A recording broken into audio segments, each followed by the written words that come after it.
Hatfield, Massachusetts, at the Holy Trinity Cemetery, and this is a Polish ethnic group cemetery. Two Catholic Polish ethnic group cemeteries within Hatfield. This one seems to be a little older, like from a birth maybe around 1916, maybe a few years after that.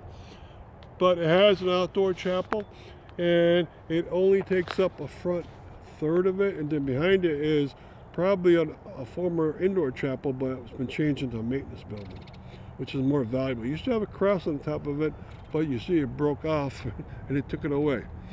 And there's no other plaques on it, so we can't say much about it. Now, this whole cemetery has certain features, so what we're going to do is we're going to go circle around, and I'm going to point out the features of it, and then also we're going to do a 360 panoramic for you and see the first pasture. Right, and right next to it is the first pasture, and we're going to go up to it. The reason why we want to be able to read his name, there is something called D2, a solution that can clean gravestones, and I think he deserves it. He started up this church that they belong to, and he also probably started up the cemetery himself. So he's probably the founder of both. And when I build a website up for this particular cemetery, I'll write about his story in life. His name was Vladislav Pavlovsky. He was born in 1882, and he died in 1944. Okay, and so I'll find about his life through obituaries and other stories, and I'll find his death records and find about what he was doing. Usually when they bury him to a respectful area, usually he's the founder or one of the main people for that particular church. Now, right beyond it is one veteran is buried all alone, and they might have been trying to start a second feature of Catholic cemeteries, a veteran section, and we'll have an individual stop for that. And then in the far back corner, there's a solitary gravestone back there. We're going to have to walk back there far. That might be a suicide victim. They usually don't like to bury suicide victims on the holy ground of the cemetery, and so what they did, they put him in the far back. He died in 1935. Until 1982, they didn't allow suicide victims in the Catholic religion in their cemeteries. Protestants stopped that particular feature in the 1890s. Now, there's a lot to this cemetery. One thing that I haven't been able to find is a baby section. Maybe the baby section didn't have any stones at all. That's why I can't find it, but it might be to the back sides.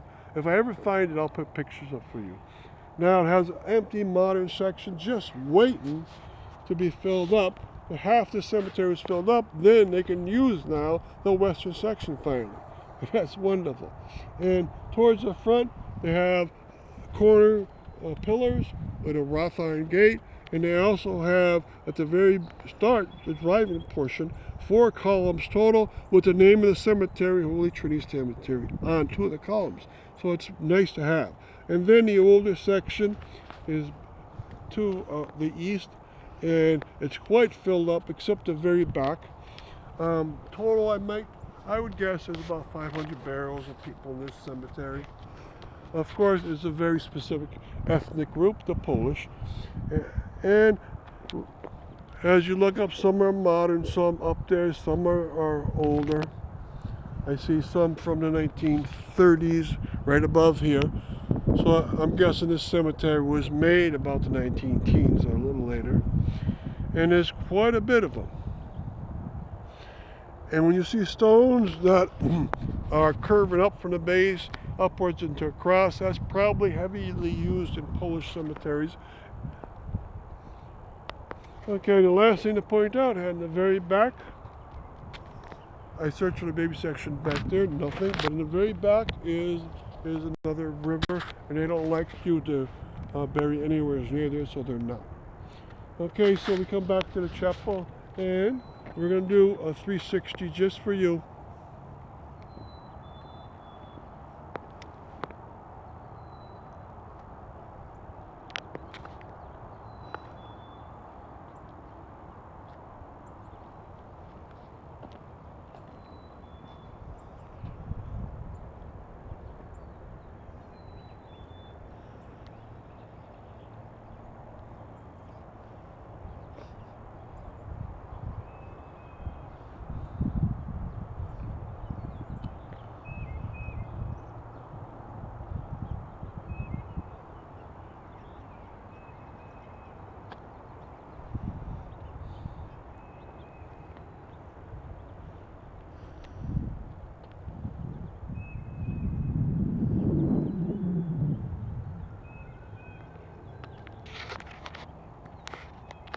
Okay, thank you.